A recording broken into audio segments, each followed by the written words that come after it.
Hello all. So I wanted to read maybe a chapter or two from Building Inner Strength, the Chinese Philosophy of Wang Yangming's School of Mind by Wang Yangming. I'm going to read the back of the book so we all know what it's about, and then we'll get started. This book is as much about the application of the philosophy of Wang Yangming's early 16th century School of Mind to our current world as it is an account of Wang's life and career. The author suggests that we have allowed ourselves to be captured by the material world. Although prosperity has increased, individual happiness has not. Our true original inner nature has been lost in the pursuit of the externality of material wealth and success. However, he believes that we can retrieve our inner strength of will through learning and applying the lessons of the School of Mind. The School of Mind was a major development and landmark in the history of Chinese philosophy and has remained relevant over succeeding centuries. Its theories reached Japan in the late Ming Dynasty from 1368 to 1644 and influenced the political and practical thinkers of the 19th century, as well as some modern Japanese industrialists. In China itself, there has been a considerable and widespread revival of interest in the School of Mind, and it has been said for the last 500 years, the living spring of Confucianism has been Wang Yangming, and the 21st century will be his century. So that's really interesting because I assigned this to my students in preparation for our discussion on Confucianism. So saying that many Chinese have understood Confucianism maybe through Wang Yangming is interesting. I don't know what a lot of people think about that, but that's what it says. Okay, so we're actually starting before the chapter a bit in part 3, which is called The Unity of Knowledge and Action. Knowledge is the beginning of action, and action is the culmination of knowledge. And I have not studied Chinese at all, so I don't know what my pronunciation is going to be, but here we go. For Zhu Xi, which is spelled Z-H-U and then X-I, there were two worlds, the abstract world of reason and the concrete physical world. For Wang Yangming, however, there was only one, the world upon which he had bestowed meaning. That is to say, neither the world of reason nor the material world could generate meaning unless empowered by the projections and conceptual systems of the subjective awareness of the self. Consequently, knowledge was the search for and establishment of meaning. Knowledge is the beginning of action, in itself a kind of action. While action was the revelation and completion of meaning, action is the culmination of knowledge, and was thus inseparable from knowledge. When Wang Yangming refers to knowledge and action, he is referring to the developmental process of constructing this kind of world of meaning. Knowledge is the construction of a set of views on the world, on life, and on values that are consistent with the way of the sages. Action is the implementation and deepening of cognition and conceptualization through interaction with other people and with the external world and others. I think that statement is really interesting. Knowledge is the construction of a set of views on the world, on life, and on values. So, that makes me think of, that knowledge is not only information, but it's how we apply that information through a perspective. Because every time we encounter something, we learn, we take it into our worldview and modify our worldview based on that. And then perhaps it leads us to inform many of our actions. Okay, so now the chapter is going to begin. This is chapter 6, constructing one's own world of meaning. So it'll be interesting to see where Confucianism kind of enters in. So let's see if we can tell. Knowledge is the aim of action, and action is the implementation of knowledge. Knowledge is the beginning of action, and action is the outcome of that knowledge. If one were to understand and speak of knowledge only, then action already exists within it. To speak solely of action, then knowledge already exists within it.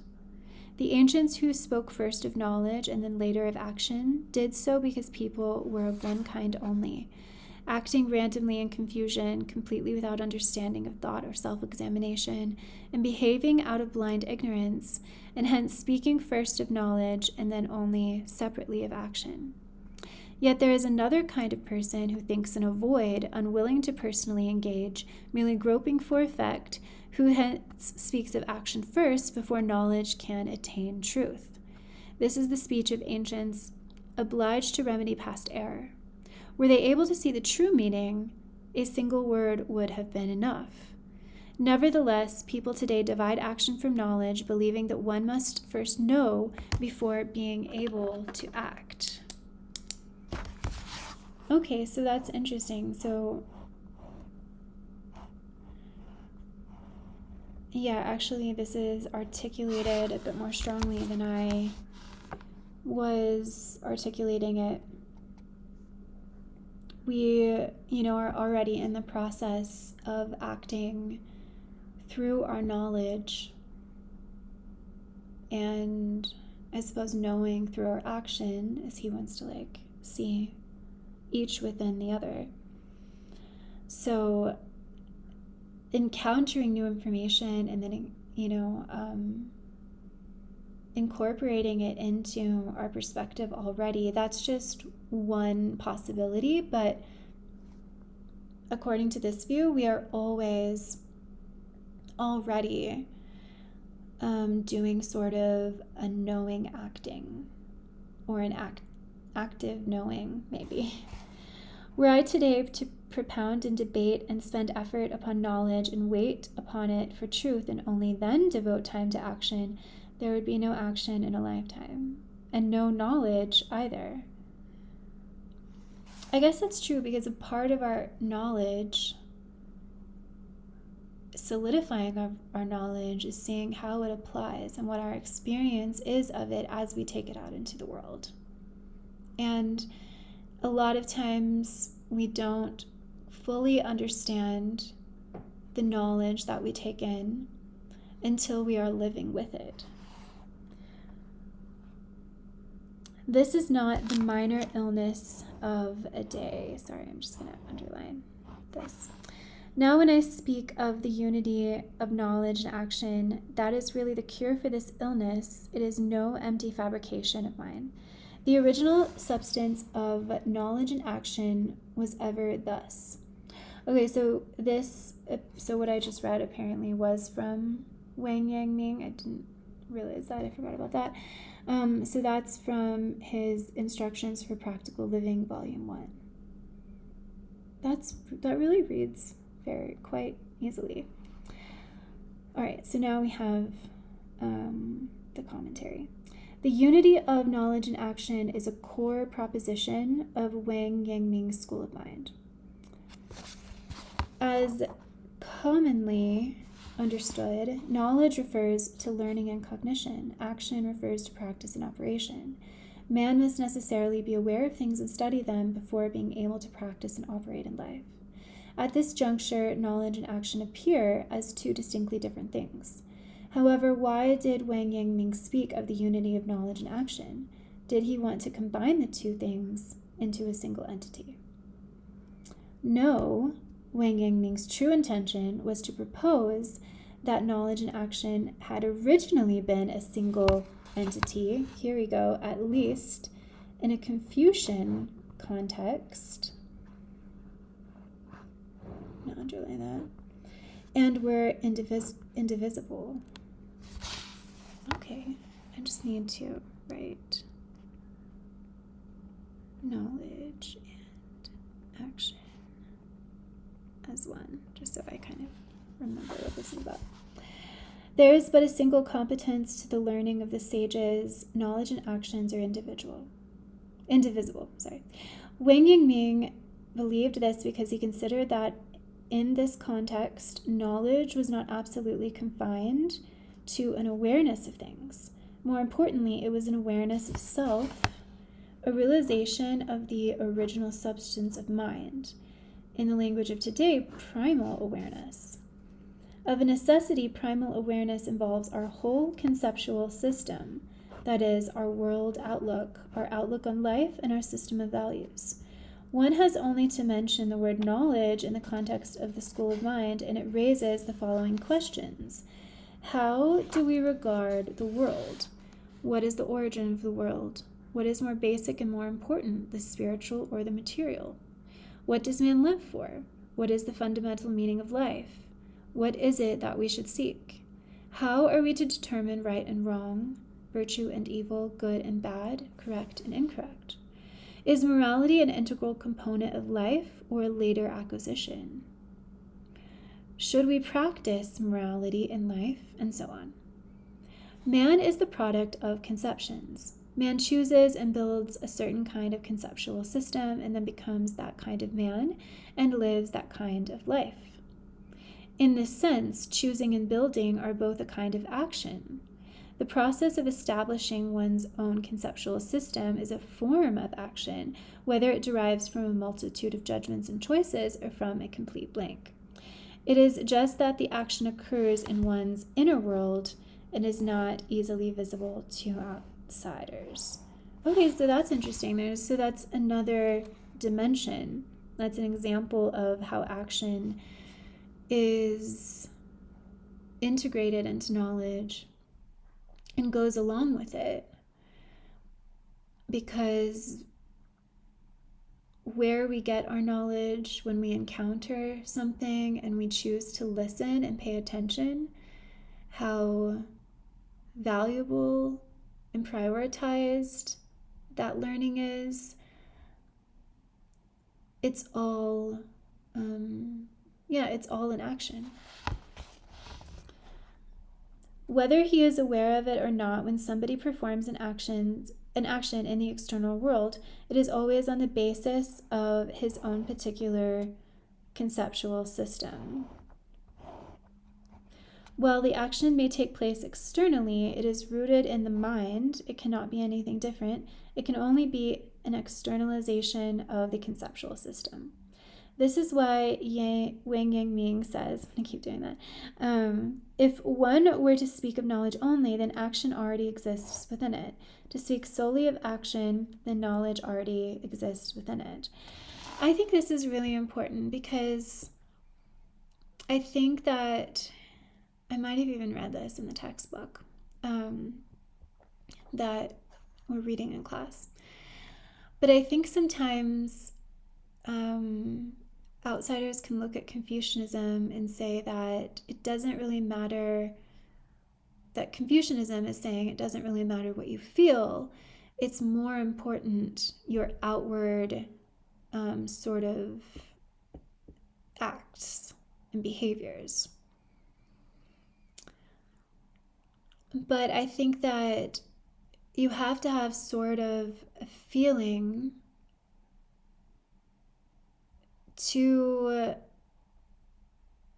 and maybe even a belief, to sincerely perform that act and allow it to have any kind of effect, because the goal of Confucianism is a harmonious society, harmonious relationships. And so, I think that people can read energy, and so there needs to be some kind of alignment between feeling already and the act, even if it's not complete. But as you continue to practice maybe these different rituals of filial piety, maybe around the dinner table, tea ceremonies, veneration of ancestors, how you greet people, giving gifts and receiving gifts, etc., even your facial expressions, you know, that also becomes internalized and strengthens. So I can see how action and knowledge are always in conversation with each other. When we build our own system of values, it means that we are constructing a world of meaning that differs from that of other people. That's interesting, because that sounds very individualistic. In this respect, knowledge is basically an action undertaken in the... Sorry, I have to write that down.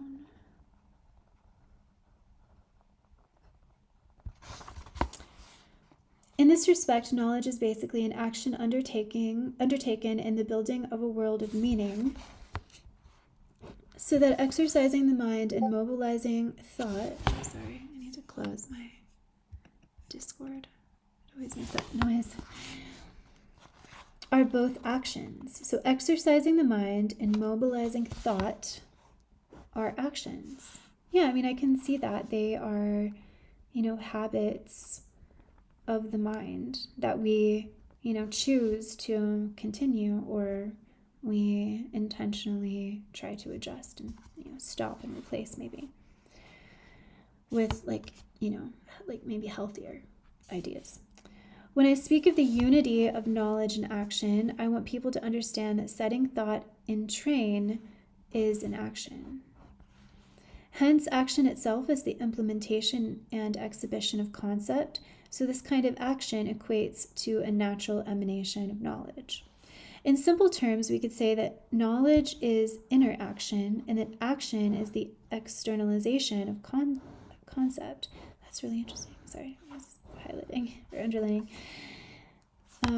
Yeah, I think that's a really interesting way to put it, to understand the relationship. They may appear different, but they are the same in the way that one may become two and two become one. Thus, in the context of Wang Yangming's school of mind, it is fundamentally impossible to find knowledge without action, or action without concept.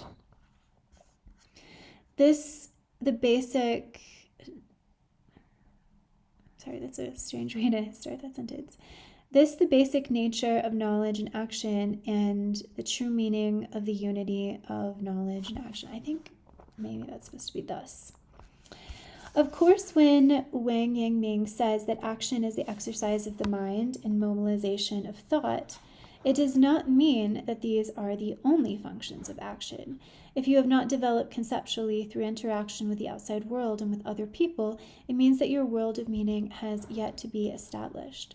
As a result, this kind of knowledge is what Wang Yangming described as behaving out of blind ignorance.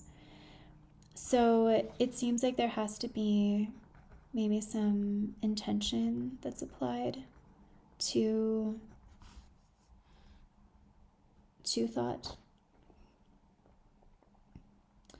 Moreover, if you do not act through the unique meaning bestowed on your world and existence by your own positive construction of a conceptual system, see, that just sounds very individual as well. And I wonder if, you know, the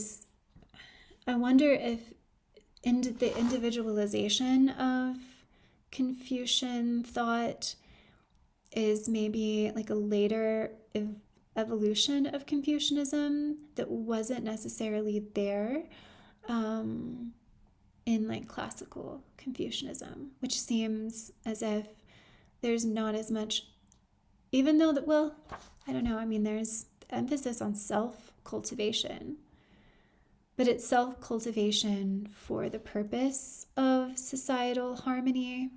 I don't know, that would be an interesting thing to ask my students on Monday. I'm going to write that down. How much emphasis, does classical Confucianism put on the individual?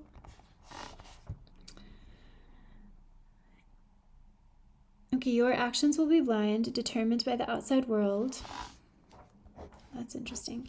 And incapable of being mastered by yourself, what Wang Yangming termed as acting randomly in confusion. Thus, there are two completely different approaches to the attainment of a conceptual system. First, to accept the gifts of the external world without exercising any choice in the matter and without self-reflection. Second, to consciously take the initiative in seeking out and building such a system. So there's a certain emphasis, I think, on agency. So, I mean, there's this continual refrain of your own positive construction of a conceptual system and how unique or how much is your own in classical Confucianism concerning Confucius's advice on how we should treat each other, these different rituals that he's sort of setting up.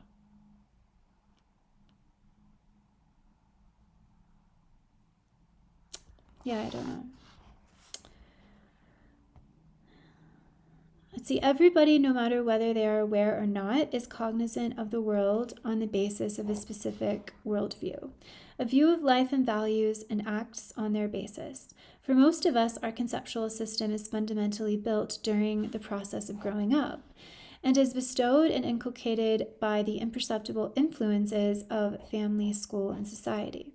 In this way, although it is a world of meaning that has been interpreted and determined, it is nevertheless when tossed in by external forces, and your freedom and initiative have been disengaged in advance.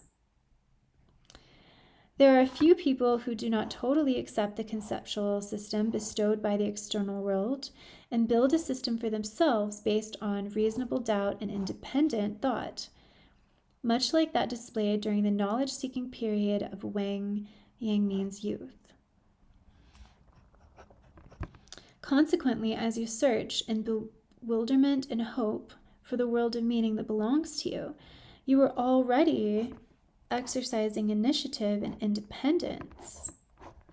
And your basic inner nature is quietly taking shape. All the possibilities for good and human nature are opening up to you. It is because your world of meaning is not a given one, but derives, so it's not a given one, but derives from initiative and search and is self-built, that the strength and wisdom that you obtain in the process and the meaning and values created in the end cannot be matched by any preceding system. That's interesting. That sounds very different than classical Confucianism to me. Because, I mean, Confucius he looked back when he was both at the library where I think he traveled from his state of Lu to work, and he was able to read copious amounts of, historical ancient wisdom. And there was this idea that there was a golden age in the past where there were these three sages who ruled perfectly. They were considerate, paternal sort of rulers who held themselves in check. And in his later years,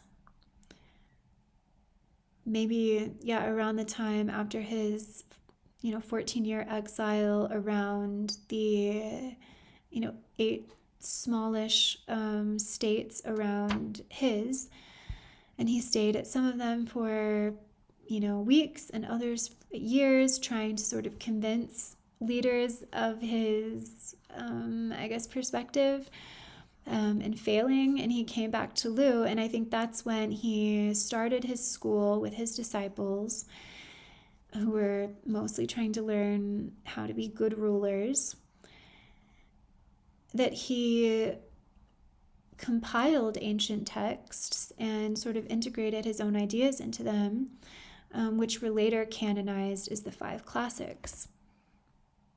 So there's a great emphasis on tradition and convention. And I mean, there's a lot of things under sort of Confucian filial piety and just ritual in general that is like everyone does it in the same way.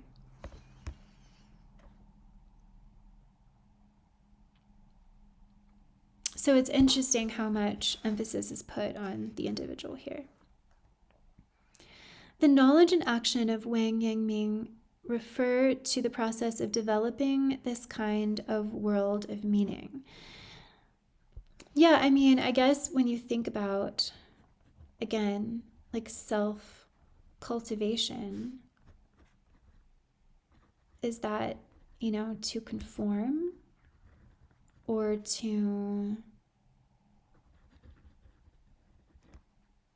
apply maybe like uniquely? I think that's an interesting question. Knowledge refers to the establishment of a worldview, a view of life and values that are consistent with the way of the sages. Okay, here we go. That is, I think, what I've been missing a little bit. Good thing he repeats himself. I think that's awful. So there is some alignment and consistency with the way of the sages. Action refers to the establishment and deepening of one's awareness and concepts through the interaction with the external world and other people. In actual fact, the two are descriptions of the same thing seen from two different angles. And there's that name again, Zhu Xi, maybe? There were two worlds, the abstract world of reason or principle and the concrete physical world. But for Wang Yangming, there was only the one to which he had assigned meaning. That is to say, both the physical and abstract worlds had to be empowered by the projections and conceptual systems of the subjective awareness of the self before they could generate meaning. So it's a subjective awareness. And that's what... So maybe it's not like an either or, it's not individual or communal, it's both.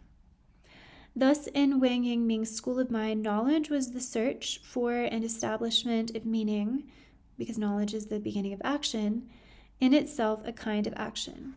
Whilst action was the development and perfection of meaning, action is the culmination of knowledge, and thus cannot be separated from knowledge. In Wang Yangming's school of mind, knowledge and action present as an indivisible whole. Thus, the world of meaning constructed from the unity of knowledge and action is also blended into a complete whole, with no difference between the inside and outside, or mind and matter, or between a part and the whole. Consequently, Wang Yangming is able to say a part of knowledge is the whole of knowledge, and the whole of knowledge is a part of knowledge. Oh, that's a really interesting statement. Wang Yangming's statement looks to be a denial of general knowledge, as if the parts and the whole of something can contain each other. It is easy to understand how the whole may contain a part, but how is it possible to understand how a part may contain the whole?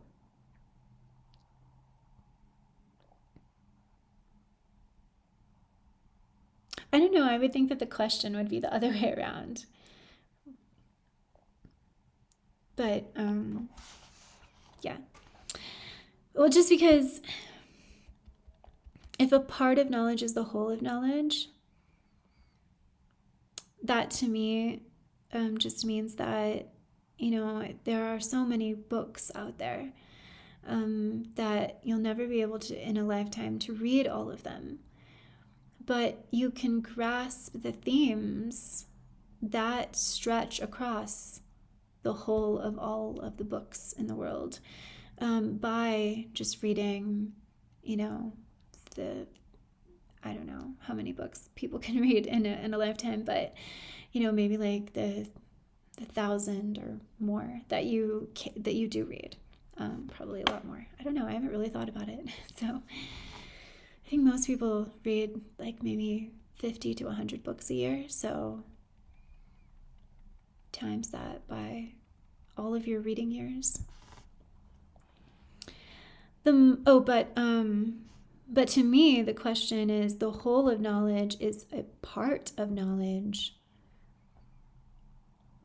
I don't know, maybe I'm understanding that in a different way, but to me, that means that there's more than whatever you think of as the whole of knowledge, it's only a part of knowledge.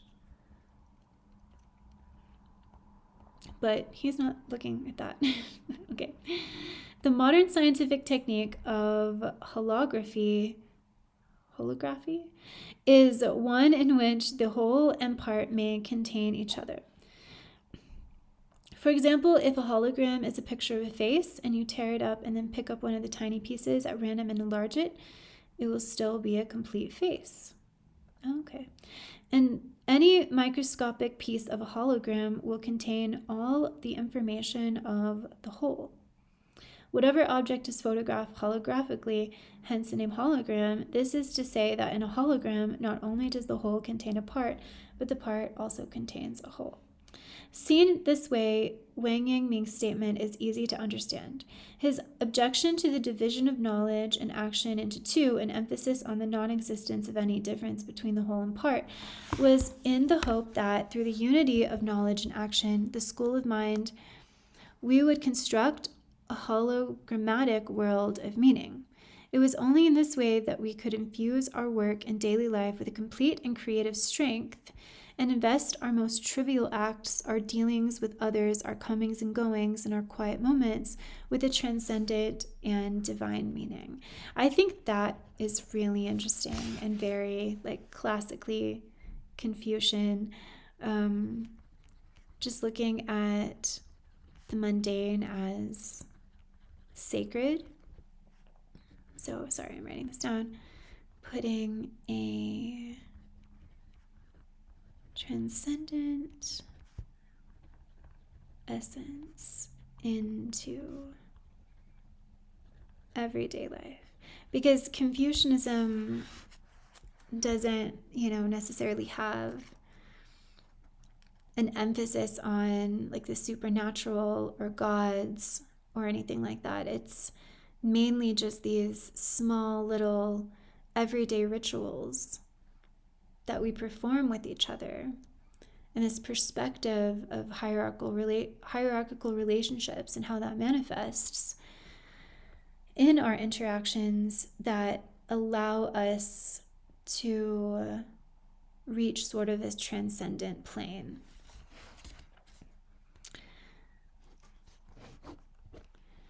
Maslow once advanced a proposition of be cognition, that was very much in tune with the unity of knowledge and action of Wang Yangming's school of mind. Being cognition is a new kind of cognitive ability acquired during the process of self-actualization. I love that word. Maslow believed that this was an innate understanding. He described it thus: when awareness is at its fiercest and most absorbed, the object of its attention may be held in its entirety. Sorry, I kind of zoned out when I was reading that. I need to read it again.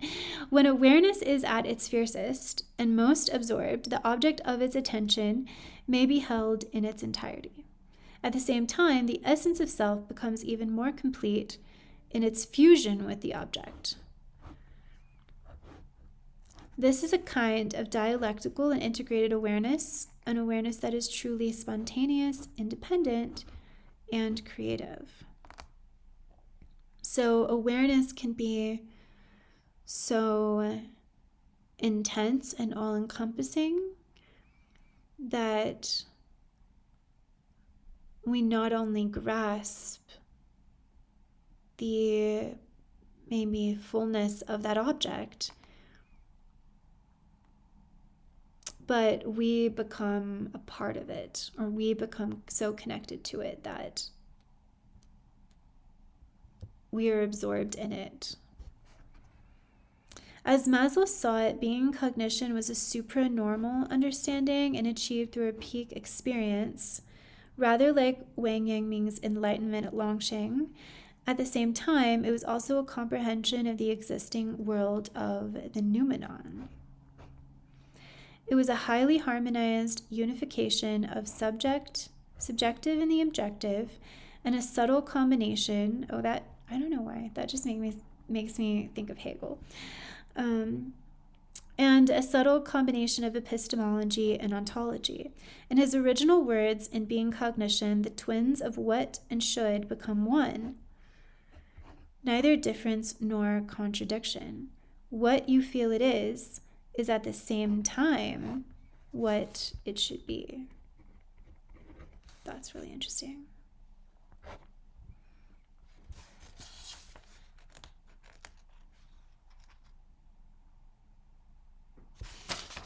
I was just thinking that it reminds me of Hegel, because Hegel talks about the reciprocity between people when they are sort of like intimately involved, like intimately, like emotionally intimate, no longer like looking at the self as a subject, only looking at the self as a subject, and the person that we're talking to as an object.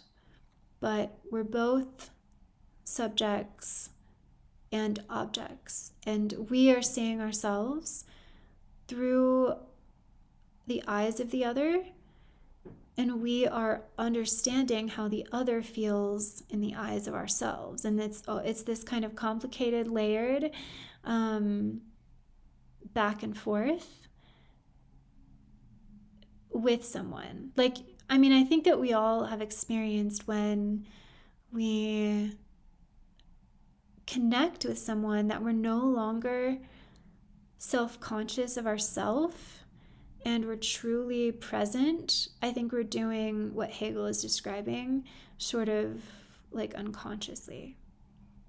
And we're able to let ourselves go in that. Because when we are particularly self-conscious, it takes us out of that moment, and we're either too focused on ourselves or too focused on the other. And so it gets this weird like asymmetry happening. That is in Phenomenology of the Spirit. I actually have a video on it. Okay, last two paragraphs. Thanks for sticking with me. What refers to your potential, all the possibilities for good in your nature? Should refers to the fact that when you discover your own latent potential nature, you should realize it completely in the way that acorns urgently require to grow into oak trees. So that's interesting. There's kind of, sorry, I'm writing this down, a responsibility for self-cultivation. But there's not any mention of like the community.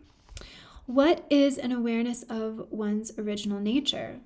Should is the action taken in order to realize one's inner nature, and the two become organically combined in existential awareness, the unity of knowledge and action. Consequently, as long as you understand what Wang Yangming's unity of knowledge and action is, then you are on the road to Maslow's self-actualization. That's really interesting. I think that's like another question. Okay, cool. All right, well, I think we'll do the next chapter in another video. I didn't actually realize how long these were. So that's really interesting. I don't know if my interpretation is completely on point. It feels like, I mean, I've read it before and taken notes, but it just seems like something that I really have to think about and reflect over, and I'm so excited to talk about it with my students in class because I'm sure they're going to have a lot to add. But if you have anything, let me know. All right, I will catch you next time.